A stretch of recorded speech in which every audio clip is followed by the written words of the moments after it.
الحمد لله نحمده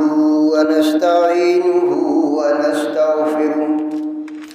ونستغفره ونؤمن به ونتوكل عليه ونعوذ بالله من شرور أنفسنا ومن سيئات أعمالنا من يهده الله فلا مضل له ومن يضلله فلا هادي له ونشهد أن لا إله إلا الله وحده لا شريك له ونشهد أن سيدنا ومولانا محمدا عبده ورسوله أرسله بالحق بشيرا ونذيرا وداعيا إلى الله بإذنه وسراجا منيرا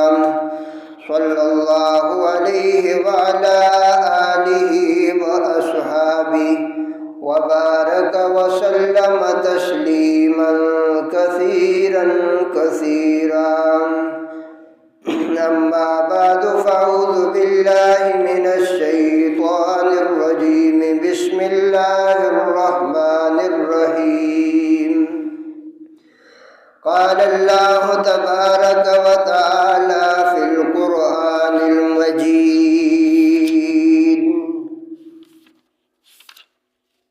يا أيها الناس إنا خلقناكم من ذكر وأنثى وجعلناكم شعوبا وقبائل لتعارفوا إن أكرمكم عند الله أتقاكم وقال الله تبارك وتعالى ادعوهم لآبائهم هو أقسط عند الله وقال النبي صلى الله عليه وسلم من تحلى بما لم يعط كان كلابس ثوبي زور صدق الله وصدق رسوله النبي الكريم ونحن على ذلك لمن الشاهدين والشاكرين والحمد لله رب العالمين یا الہی گر کرم تو کرے وہ بات دے زباں کو جو دل پہ اثر کرے ان اللہ وملائکتہ یصلون علی النبی یا ایہا الذین آمنوا صلوا علیہ وسلموا تسلیما اللهم صل على محمد وعلى آل محمد كما صليت على إبراهيم وعلى آل إبراهيم إنك حميد مجيد اللهم بارك على محمد وعلى آل محمد كما باركت على إبراهيم وعلى آل إبراهيم إنك حميد مجيد محترم واجب الاحترام قابل صد تکریم برادران اسلام، محترم دوستوں اور بزرگوں، خالق ارض و سماء کا فضل و احسان ہوا، اس ذات نے صحت و عافیت اور ایمان کی دولت کے ساتھ جمعہ کا یہ مبارک دن نصیب فرمایا اور ایک اہم فریضہ کی ادائیگی کا موقع عطا کیا۔ یہ محض اس ذات کا فضل و احسان ہے۔ سعادت مند ہے وہ لوگ جن کے صبح و شام اللہ کی رضا والے اعمال میں گزرتے ہیں۔ بد نصیب ہیں وہ لوگ جن کے صبح و شام غفلت، لاپرواہی اور اللہ کی نافرمانی میں گزرتے ہیں۔ میرے دوستوں اور بزرگوں، زندگی کے ان لمحات کو گزرنا ہے، یہ کسی کا انتظار نہیں کرتے۔ اب آپ کی مرضی کہ ان لمحات کو اچھے کاموں میں لگاؤ یا برے کاموں میں، یہ اس شخص پر موقوف ہے کہ وہ ان لمحات کو اللہ کی رضا والے اعمال میں لگا کر اپنی آخرت سنوارتا ہے، یا ان لمحات کو برے اعمال میں لگا کر اللہ کی نافرمانی میں لگا کر اپنی آخرت کو برباد کرتا ہے۔ ان لمحات نے کسی کا انتظار نہیں کرنا، یہ گزر رہے ہیں، اور وہ لوگ بڑے ہی خوش نصیب ہیں کہ ان گزرنے والے لمحات کو قیمتی بنا کر اپنی قبر و آخرت کو روشن کر لیں۔ تو اللہ سے دعا فرمائے کہ اللہ ہمیں زندگی کے ان لمحات کو اچھے کاموں میں گزارنے کی توفیق عطا فرمائے۔ میرے دوستوں اور بزرگوں، اللہ تعالیٰ نے ہمیں پیارا دین مذہب اسلام دیا، اور اس دین کے اندر انسان کی ہر بات کے اندر رہنمائی کی گئی، اور کوئی ایسی بات نہیں ہے کہ جس کی اسلام کے اندر رہنمائی نہ کی گئی ہو۔ یہ اسلام کی حقانیت کی دلیل ہے کہ چھوٹے سے چھوٹا عمل اور بڑے سے بڑا عمل، ہر ایک کی پوری وضاحت، پوری تشریح قرآن و سنت کے اندر موجود ہے۔ تو بہرحال میرے دوستوں اور بزرگوں، آپ کے سامنے قرآن کریم میں سے کچھ آیات شریفہ اور ایک حدیث شریف پڑھی گئی، جس میں ایک خاص بات کی طرف لوگوں کو توجہ دلائی گئی۔ یعنی عام طور پر ہمارے معاشرے کے اندر یہ چیز عام ہے کہ کوئی شخص بناوٹی طور پر اپنی کچھ صفات کا اظہار کرتا ہے، حالانکہ وہ صفات اس کے اندر موجود نہیں ہوتی، لیکن اپنے آپ کو ایسا پیش کرتا ہے کہ میرے اندر یہ صفات ہے، لیکن حقیقت میں اس کے اندر وہ صفت موجود نہیں ہوتی۔ تو قرآن کریم میں اور حدیث شریف کے اندر اس پہ تنبیہ فرمائی گئی۔ حضرت جابر بن عبداللہ رضی اللہ تعالیٰ عنہ کی روایت ہے، وہ فرماتے ہیں کہ رسول خدا صلی اللہ علیہ وسلم نے فرمایا کہ من تحلی بما لم یعطى کان کلابس ثوب الزور، کہ جو شخص آراستہ ہو ایسی چیز سے جو اس کو نہیں دی گئی، گویا کہ اس نے جھوٹ کے دو کپڑے پہنے۔ حدیث شریف کا مطلب یہ ہے کہ کوئی شخص اپنے بارے میں لوگوں کے سامنے ایسی صفت کا اظہار کرے جو حقیقت میں اس کے اندر موجود نہیں ہے، گویا اس نے اپنے پورے جسم پر سر سے لے کر پاؤں تک جھوٹ لپیٹ رکھا ہے۔ جس طرح لباس سارے جسم کو ڈھانپتا ہے، اسی طرح اس نے جھوٹ سے اپنے سارے بدن کو ڈھانپ لیا۔ یعنی کہ آدمی دھوکہ دینے کے لیے اپنے لیے ایسی صفت ظاہر کرے جو حقیقت میں اس کے اندر نہیں ہے۔ مثلا ایک شخص عالم نہیں ہے لیکن اپنے آپ کو وہ عالم ظاہر کرتا ہے،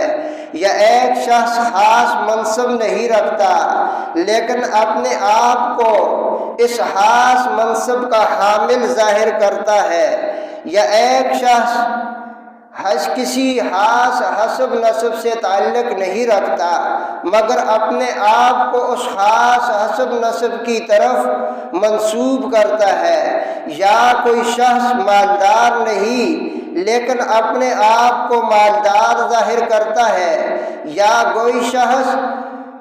جو ہے غریب نہیں ہے لیکن اپنے آپ کو فقیر ظاہر کرتا ہے، تو یہ تمام چیزیں بناوٹی ہیں، اور بناوٹی طور پر ایسے کرنے کی صورت میں سخت وعید اس حدیث شریف میں بیان کی گئی۔ ہمارے معاشرے میں یہ چیز تو بہت عام ہے کہ لوگ اپنے آپ کو کسی خاص خاندان یا نسب کی طرف منسوب کر دیتے ہیں جس کے ساتھ حقیقت میں اس کا تعلق نہیں ہوتا۔ جیسے کوئی شخص صدیقی نہیں ہے، وہ اپنے نام کے ساتھ صدیقی رکھتا ہے۔ کوئی شخص جو ہے انصاری نہیں ہے، وہ اپنے نام کے ساتھ انصاری لکھتا ہے۔ یا کوئی شخص عثمانی نہیں ہے، وہ اپنے نام کے ساتھ عثمانی لکھتا ہے، یعنی کہ اس کا اس خاندان کے ساتھ تعلق نہیں ہے، لیکن یہ اپنی نسبت اس خاندان کے ساتھ کر کے اپنے آپ کو بھی یہ ظاہر کرتا ہے کہ میں فلاں خاندان سے ہوں۔ ایسا کرنا بڑا سخت گناہ ہے۔ اس کے بارے میں حدیث شریف میں فرمایا کہ گویا اس نے سر سے لے کر پاؤں تک جھوٹ کا لباس پہنا ہوا ہے، یعنی جس طرح آدمی کے بدن کے اوپر لباس پورے بدن کو ڈھانپ لیتا ہے، ہر وقت اس بدن سے چپکا رہتا ہے، ایسے ہی اس نے یہ دائمی گناہ کیا کہ اپنے آپ کو غلط نسب کی طرف منسوب کیا۔ تو جس طرح ہمیشہ لباس اس کے بدن پر ہوتا ہے، اس کے نامہ اعمال میں یہ گناہ ہمیشہ لکھا جاتا ہے۔ جس طرح لباس پورے بدن کے اوپر ہوتا ہے، ایسے ہی یہ شخص سراپا جھوٹ ہے، اور یہ شخص پورے کا پورا دھوکے باز اور فراڈی ہے۔ حضرت مفتی شفیع عثمانی صاحب ایک بہت بڑے عالم دین گزرے ہیں۔ انہوں نے اس معاملے میں ایک کتاب لکھی جس کا نام غایات النسب ہے۔ چونکہ ہندوستان کے اندر یہ چیز عام تھی کہ کپڑے بننے والا جو لاہیا اپنے آپ کو انصاری لکھتا، اور جو جانوروں کو ذبح کرتے ہیں یعنی قصائی، وہ اپنے نام کے ساتھ قریشی لکھتے۔ حضرت مفتی شفیع عثمانی صاحب رحمہ اللہ نے اس معاملے میں احادیث کو اکٹھا کیا اور ایک کتاب لکھی جس کا نام غایات النسب ہے۔ جب یہ کتاب منظر عام پہ آئی تو وہاں کے لوگوں نے سخت ہنگامہ برپا کیا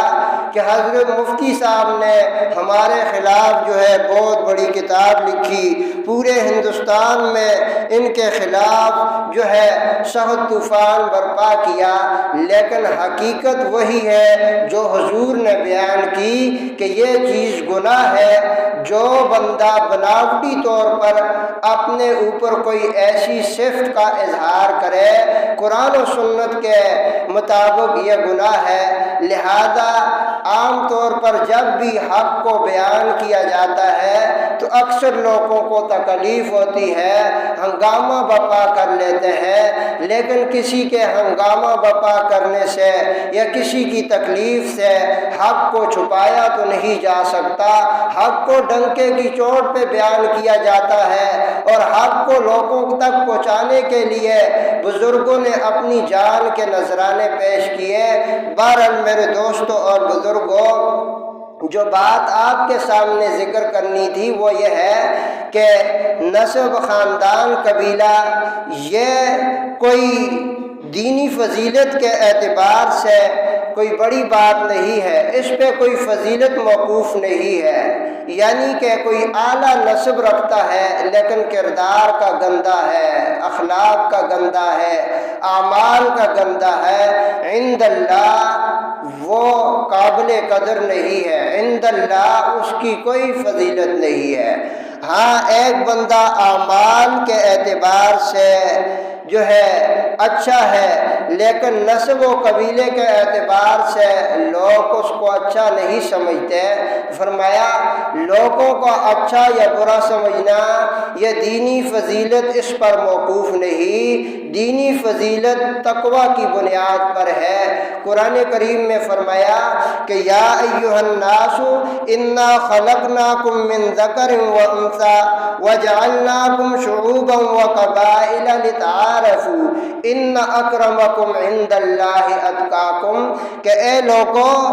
ہم نے تمہیں ایک مرد ایک عورت سے پیدا کیا، یعنی آدم علیہ السلام اور اماں حوا علیہ السلام، یعنی کہ تمہارا سلسلہ نسب اصل میں ایک مرد ایک عورت سے ہے، لہذا تم سب جو ہے آپس میں ظاہری طور پر برابری کے اعتبار سے ان میں کوئی ایسی خاص نسب کے اعتبار سے فضیلت نہیں ہے۔ فضیلت کا اعتبار یہ تقوی کی بنیاد پر ہے کہ تم میں سے کوئی شخص اچھے اعمال کرتا ہے، عند اللہ وہ قابل قدر ہے، فضیلت والا ہے۔ اور اگر کوئی شخص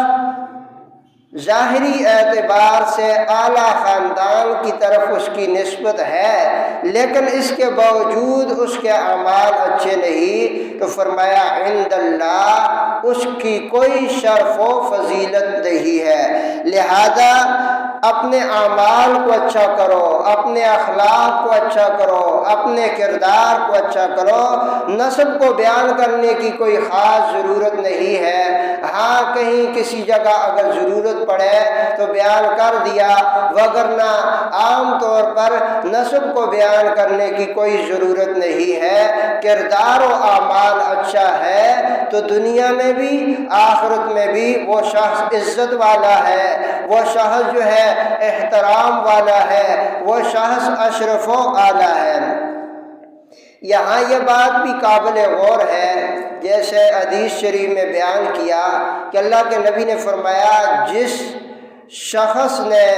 اپنے آپ کو ایسی صفات سے آراستہ کیا جو اس کے اندر نہیں ہے تو گویا اس نے جھوٹ کے 2 کپڑے پہن لیے۔ تو یہاں یہ بات بھی سمجھ لیں کہ جو منہ بولا بیٹا ہوتا ہے، جسے متبنہ لپالک بھی کہا جاتا ہے، یعنی کسی کی اولاد نہیں ہو رہی، اس نے کسی اور کا بیٹا اپنی گود میں لیا، اس کو پالا بڑا کیا، پرورش کی، تو شرعاً یہ جائز ہے، گناہ نہیں ہے۔ لیکن جب یہ بچہ اس نے اپنی گود میں لیا تو اب یہ اس کا حقیقی بیٹا نہیں ہے، اس کے باپ کے نام کی جگہ پہ یہ اپنا نام نہیں لکھے گا بلکہ اس کا جو حقیقی باپ ہے اسی کا نام لکھا جائے گا۔ اگر یہ ایسا نہیں کرے گا تو وہ بھی اس حدیث کی وعید میں ہے کہ یعنی یہ دائمی گناہ ہے کہ ہمیشہ ہمیشہ جب تک اس نے اس کے باپ کی جگہ پر اپنا نام لکھا ہے، جب تک یہ نام لیا جاتا ہے تو یہ شخص گناہگار ہوگا۔ البتہ اگر اس نے پالا ہے، بڑا کیا ہے تو سرپرست باپ کی جگہ پر اپنا نام بطور سرپرست لکھا سکتا ہے، لیکن والد کی جگہ پر اس کے حقیقی باپ کا نام لکھنا ضروری ہے۔ قرآن کریم میں آدھا رکوع اس معاملے میں لکھا گیا ہے، فرمایا ادعوہم لآبائہم هو اقسط عند اللہ، کہ تم ان کو ان کے اصلی حقیقی باپوں کے نام سے پکارو۔ یہاں وہ ایک خاص واقعہ بھی ہے کہ ایک صحابی رسول حضرت زید بن حارثہ رضی اللہ تعالی عنہ، یہ کہیں مکہ سے دور کہیں علاقے میں آباد تھے، وہاں سے انہیں اٹھایا گیا، فروخت کر لیا گیا، یہ لاپتہ ہوئے، فروخت ہوتے ہوتے یہ مکہ پہنچ گئے۔ اب مکہ میں یہ رسول اللہ تک قسمت سے پہنچ گئے، اب یہ رسول اللہ صلی اللہ علیہ وسلم کے پاس رہ رہے ہیں، ان کے والدین تلاش کر رہے ہیں، کئی سالوں سے ڈھونڈ رہے ہیں، چونکہ یہ اس وقت غلاموں کا دور تھا تو ان کو بیچ دیا گیا۔ اب کسی ایک کی غلامی میں وہاں سے دوسرے کی فروخت ہوتے ہوتے یہ مکہ میں پہنچ گئے، اور یہاں حضور صلی اللہ علیہ وسلم کے ہاتھ پہ انہوں نے کلمہ پڑھ لیا، مسلمان ہو گئے اور یہیں رہ رہے ہیں۔ ڈھونڈتے ڈھونڈتے ان کے والدین کو پتہ چلا کہ حضرت زید بن حارثہ وہ تو مکہ میں محمد نامی ایک شخص ہیں، ان کے پاس رہ رہے ہیں۔ اب یہ باپ اور چچا مکہ میں آئے اور حضور صلی اللہ علیہ وسلم سے ملاقات کی۔ حضور صلی اللہ علیہ وسلم سے کہا کہ ہم اس غرض سے آئے ہیں، کئی سالوں سے اپنے بیٹے کو ڈھونڈ ڈھونڈ کر پریشان ہے، ہمیں پتہ چلا ہے کہ یہ آپ کے پاس ہے۔ تو حضور صلی اللہ علیہ وسلم نے فرمایا ہاں زید بن حارثہ میرے پاس ہے۔ اب والدین نے کہا کہ یہ ہمارا بیٹا ہے اور یہ فروخت ہوتے ہوتے یہاں تک پہنچ گیا ہے، اب ہمیں آپ یہ ہمارے حوالے کر لیں یا آپ کی بڑی نیکی ہوگی۔ حضور علیہ الصلوۃ والسلام نے فرمایا جاؤ ان سے پوچھ لو، اگر جانا چاہتے ہیں تو میں تو نہیں روکتا۔ اب زید بن حارثہ کو ڈھونڈتے ہوئے جب دیکھا کہ وہ حرم میں ہے،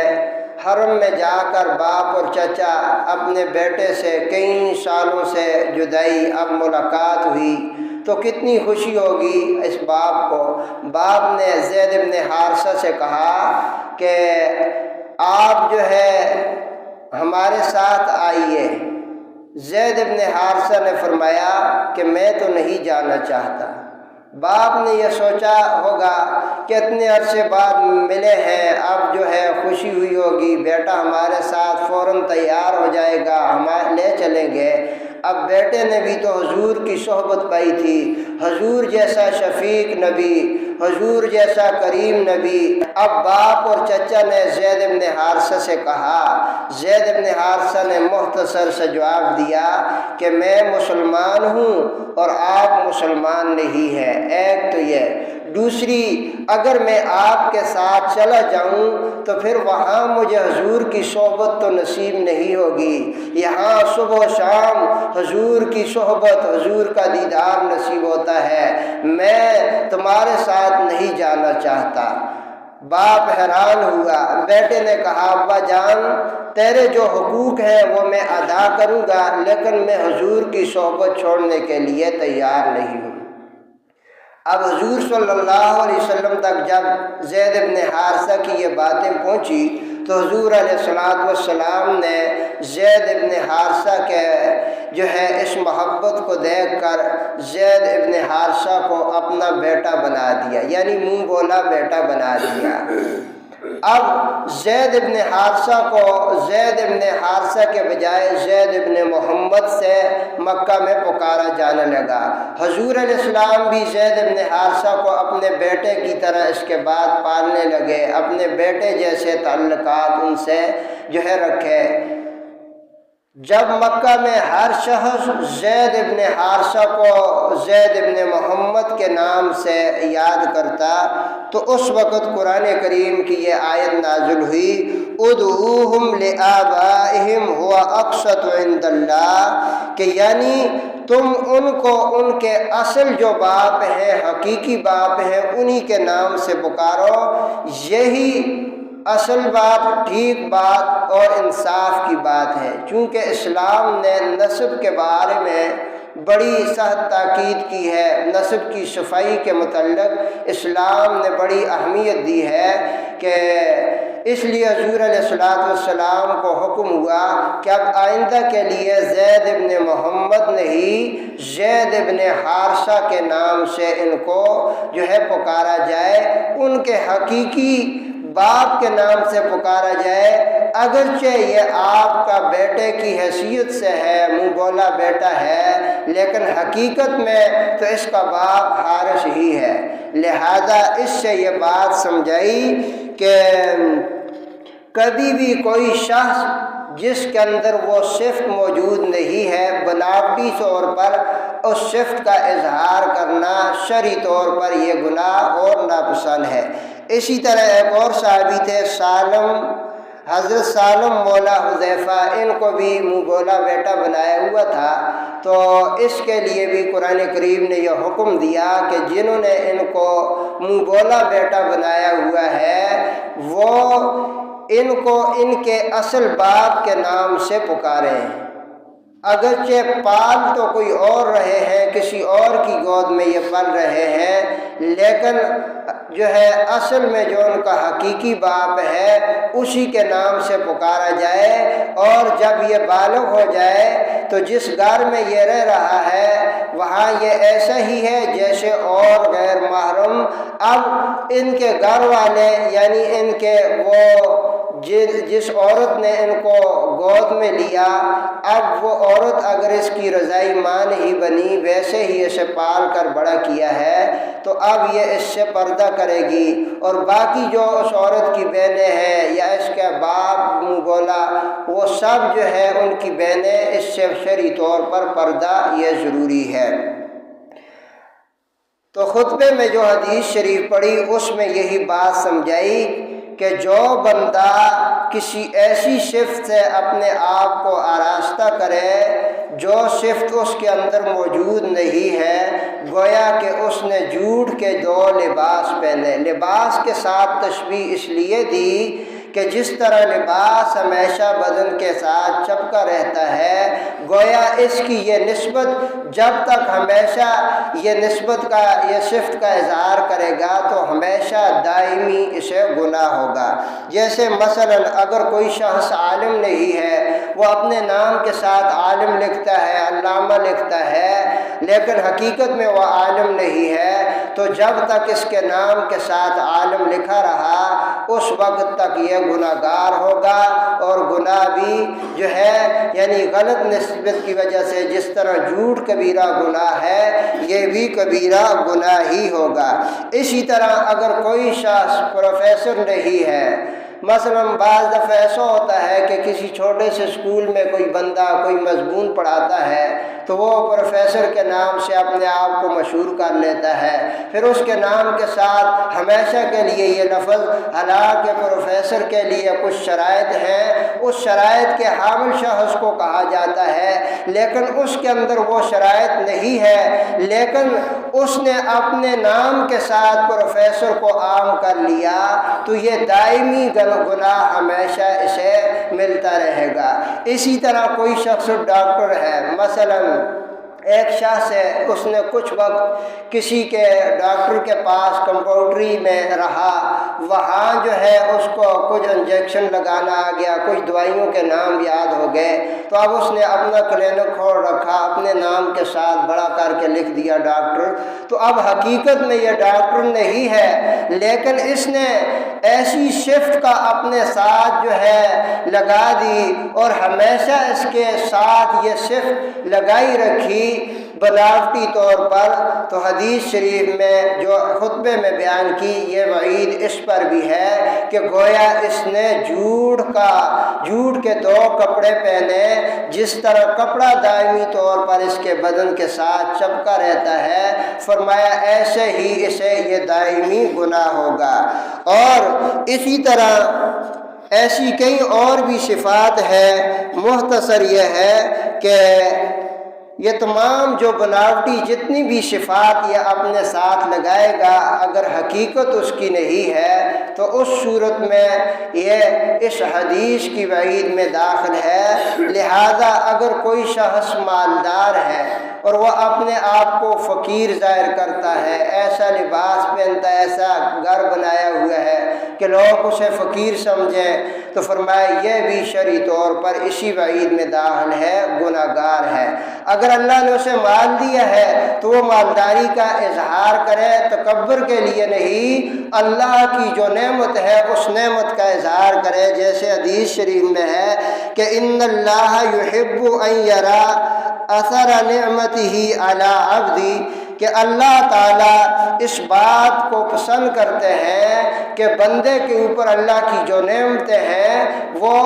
اس کا اظہار اپنے بدن پر کرے، لیکن تکبر کے لیے، دکھلاوے کے لیے نہیں، بطور شکرانے کے اور اللہ کی اس نعمت کا اظہار کے لیے۔ اب کوئی شخص مالدار ہے اور ایسے کپڑے پہنے، لوگ اسے فقیر سمجھ کر زکوٰۃ دے، صدقہ دے، تو فرمایا یہ شخص گناہ گار ہے، اللہ کی دی ہوئی نعمتوں کا اظہار کرے۔ اس کا برعکس اگر کوئی شخص غریب ہے، حدیث شریف میں آیا کہ اگر وہ اپنے آپ کو ایسا بنا کر پھرتا ہے کہ بہت بڑا مالدار ہے، بہت بڑی جو ہے بناوٹی طور پر یا اپنے اوپر ایسے اثرات ظاہر کرے کہ لوگ اس کی بات کو اہمیت دیں، اسے کسی علاقے کا بڑا خان سمجھے، مالدار سمجھے۔ فرمایا شرعی طور پر بھی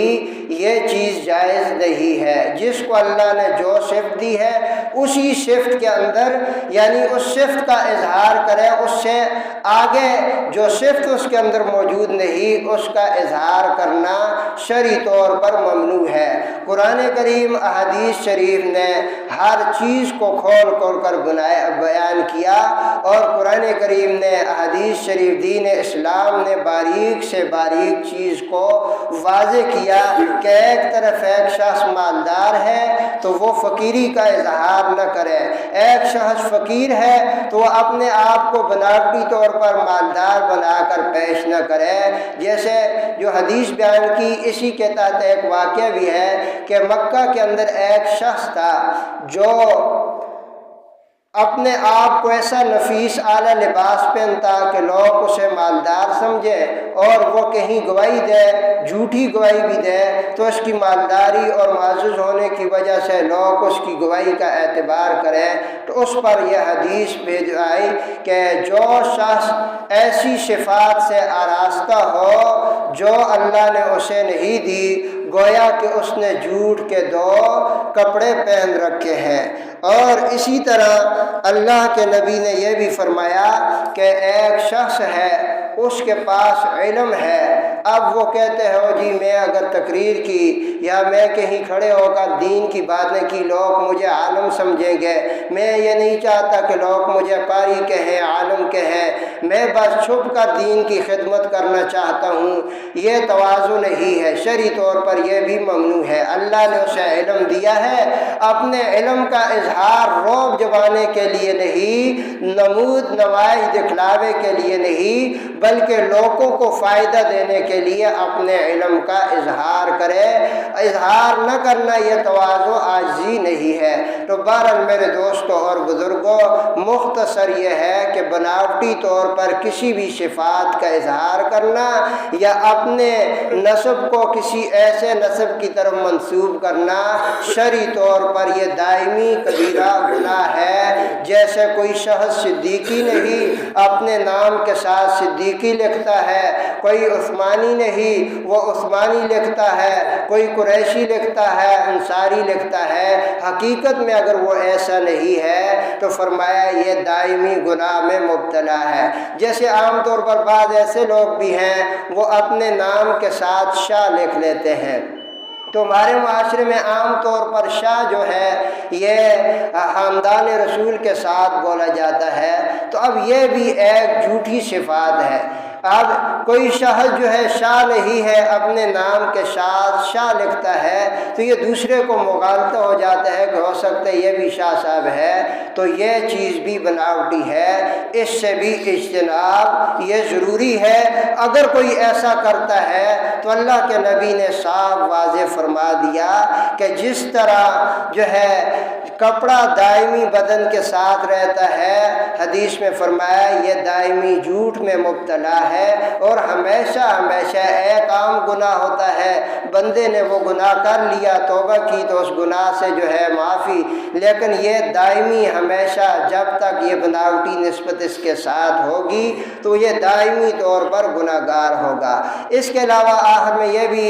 اسی بات کے تحت چلو آگی بات، جیسے ہمارے ہاں یہ لوگ مالدار ہیں زیادہ تر، لیکن وہ اپنے آپ کو فقیر بنا کر پیش کرتے ہیں۔ یہاں ہمارے ہاں اکثر ایسے ہیں اللہ نے ان کو سب کچھ دیا ہوا ہے، بڑی بڑی نعمتیں ہیں، لیکن وہ کہتے ہیں کچھ بھی نہیں ہے جی، غریب ہے جی۔ جب مسجد کے پانی کا کہا جائے پھر بھی جو ہے کچھ بولتے نہیں، بچے کا ختم قرآن ہو تو آدھا کلو شکرپارے دے کر بھیج دیتے ہیں، یعنی یوں محسوس ہوتا ہے بڑے ہی غریب لوگوں کا محلہ ہے۔ تو یہ بھی گناہ ہے۔ اللہ نے نعمتیں دی ہیں، جو ہے دل کھول کر اللہ کی راہ میں غریبوں مسکینوں پہ خرچ کریں، جہاں خرچ کا موقع ہے وہاں جو ہے اجتناب نہ کریں، دل کھول کر دیں، اللہ بھی مزید ترقی دے گا، کیونکہ حدیث ہے، میری بات نہیں، بناوٹی نہیں۔ اللہ کے نبی نے فرمایا فرمایا کہ اللہ اس شخص کو پسند کرتا ہے کہ جس کو اللہ نے نعمت دی وہ اس نعمت کا اظہار کرے۔ اب آپ کو ہم نے کہا کہ مسجد میں پانی کی ضرورت ہے، گرم پانی کی، اب سارے سر نیچے کر کے نکل جائیں تو یہ اس بات کا اظہار کرتے ہیں ہمارے پاس تو گنجائش نہیں ہے۔ گویا اللہ نے گنجائش دی ہے لیکن وہ سر نیچے کر کے نکل جاتے ہیں، یہ اللہ کی نعمت سے ناشکری ہے۔ اللہ نے دی ہے 1,00,000 2,00,000 80,000 90,000 آپ کی ماہانہ آمدن اگر ہے تو اگر 500,000 دے دیا تو یہ اللہ کی نعمت کا اظہار کیا کہ یا اللہ تو نے دیا ہے، تیرا شکر ہے، تیرے راستے میں دیتا ہوں۔ اب بچے کا ختم قرآن ہے تو اللہ نے دیا ہے، جیسے سکول میں میٹرک میں بچہ فرسٹ آئے آپ خوشیاں مناتے ہیں، تو قرآن کی اتنی بڑی نعمت، اتنا بڑا انعام کہ جو بچہ ناظرہ ختم کرتا ہے اللہ اس کے والدین کے سارے پچھلے صغیرہ گناہوں کو معاف کرتے ہیں۔ تو وہاں حد کے اندر رہتے ہوئے خوشی، یہ ہمارا دین اس کی اجازت دیتا ہے نعمت کا اظہار کیا جائے۔ اگر کوئی اظہار نہیں کرتا تو یہ گناہ ہے، یہ نافرمانی کرتا ہے، اللہ کی نعمتوں کی ناشکری کرتا ہے۔ لہٰذا جب بھی ایسا کوئی بھی موقع آئے تو کوشش کی جائے کہ اللہ کی جو نعمتیں ہیں اس کا اظہار کیا جائے۔ اگر ایسا نہیں کرو گے دنیا میں تو وقت گزر جائے گا، رب کے سامنے بھی پیش ہونا ہے، ایک عدالت ہے، وہاں پوچھا جائے گا کہ اے میرے بندے